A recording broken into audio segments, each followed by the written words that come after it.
만약 이 이야기가 소설이나 영화 속 픽션이었다면 편집증적인 평론가들조차 지나친 설정이라며 고개를 저었을 겁니다. 하지만 이건 냉전이라는 거대한 시대적 모순이 낳은 기괴한 실화입니다.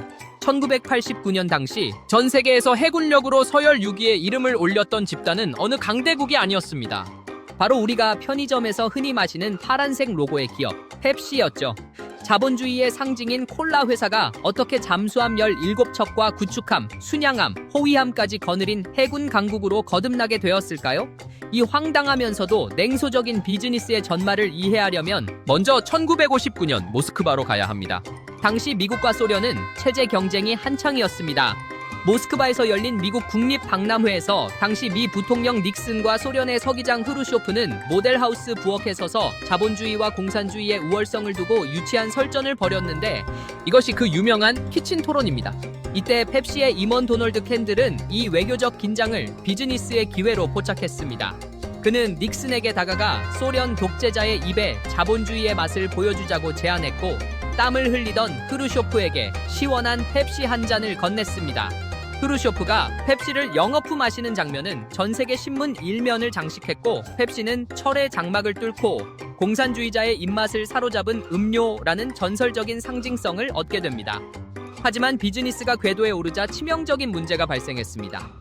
소련 인민들은 펩시의 단맛에 중독되었지만 이를 결제할 돈이 없었던 겁니다. 당시 소련의 루블화는 철저히 내부용 화폐였습니다. 국경을 넘는 순간 그 가치는 인쇄된 종이 무게만큼의 의미도 갖지 못했죠.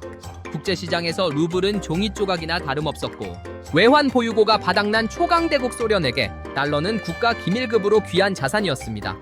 펩시 입장에서는 콜라를 팔고 싶어도 휴지 조각 같은 루블을 받을 수는 없는 노릇이었습니다. 이때 소련 정부가 내놓은 고육지책이 바로 보드카였습니다. 화폐는 없으나 술은 넘쳐나니 술로 콜라 대금을 치르겠다는 것이었죠. 그렇게 펩시의 시럽과 소련의 명품 보드카인 스톨리치나야를 맞교환하는 인류 역사상 유례없는 거대 물물교환 계약이 체결됩니다. 1980년대 후반에 이르자 상황은 한층 더 복잡해졌습니다.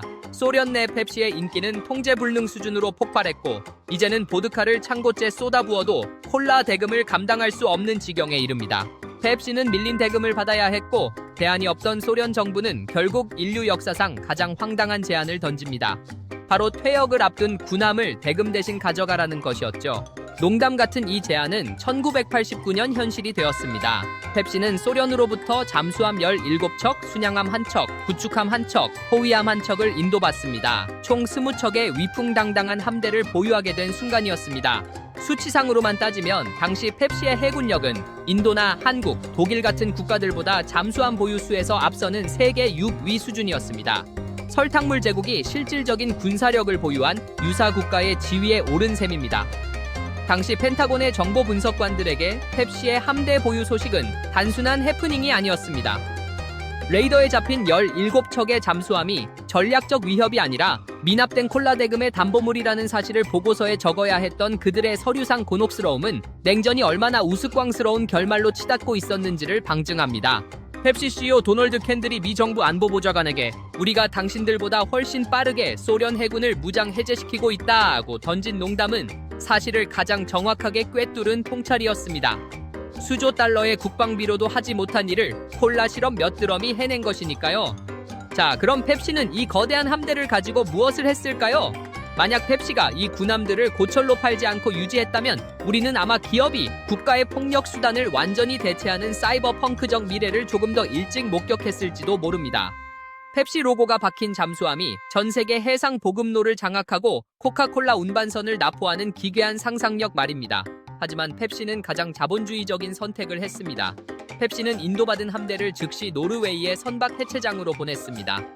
군함을 고철로 해체해 달러로 환산했고 그 자금으로 소련 내 콜라 공장을 증설하고 유통망을 넓혔습니다. 결국 이 함대는 단 한 발의 포성도 울리지 못한 채 설탕물 제국의 영토 확장을 위한 자양분이 되어 사라졌습니다.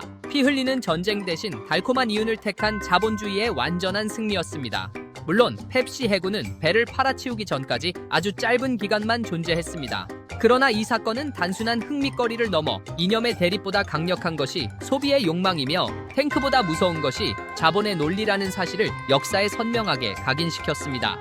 세상에는 때로 우리가 이성적으로 상상할 수 있는 범위를 넘어서는 현실이 존재합니다.